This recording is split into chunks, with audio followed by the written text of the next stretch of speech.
Mr. Prime Minister, thank you very much.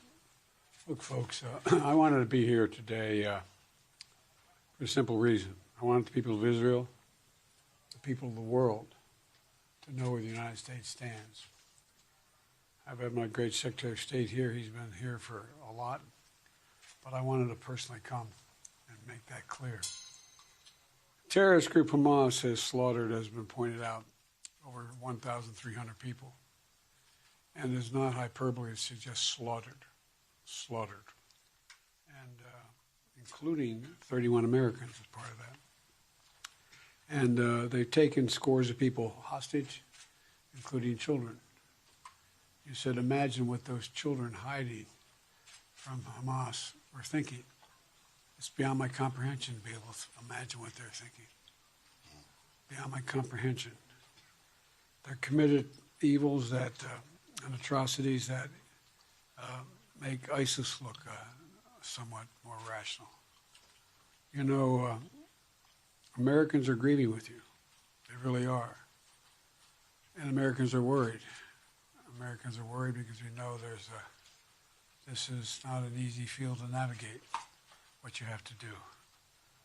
But the fact is that Israel, as they respond to these attacks, it seems to me that have to continue to ensure that you have what you need to defend yourselves. And we're going to make sure that occurs, as you know. And we have to also bear in mind that Hamas does not represent all the Palestinian people. And it has brought them only suffering.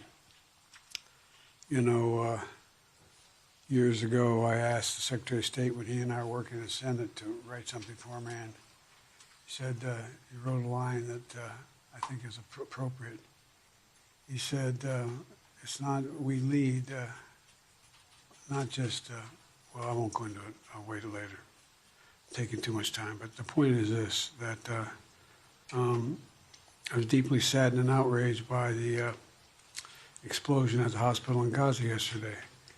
And based on what I've seen, it appears as though it was done by the other team, not you. But there's a lot of people out there not sure. So we got to overcome a lot of things. And it also means encouraging life-saving capacity to help the Palestinians who are innocent, caught in the middle of this. And well, at any rate, that's who we are.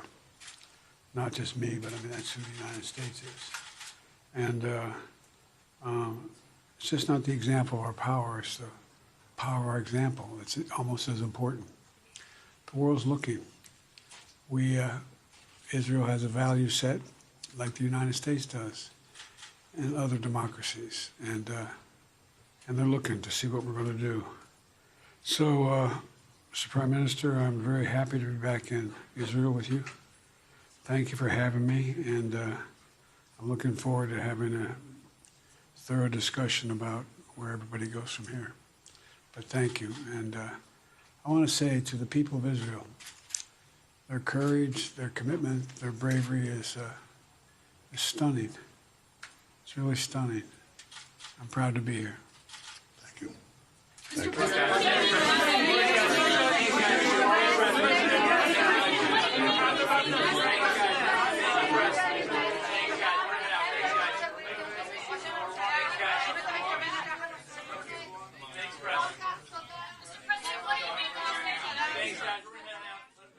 Well, that was an extremely significant meeting. The American president going to Israel at a time of war, as Benjamin Netanyahu, the Israeli Prime Minister, said. It was the first time an American president had done that, gone to Israel when it's at war, taking significant personal risks. There'd be no person on the planet that'd be a bigger target for terrorists than him, and saying that he stood with Israel. I thought it was very important too that he broke off to say that rocket attack on that hospital was by the other team. I wish he'd chosen another word than team, but by the other team, by Islamic Jihad, not by Israel. That needs to get out there, that message, because it's being used as a stick to beat Israel bloody at the moment.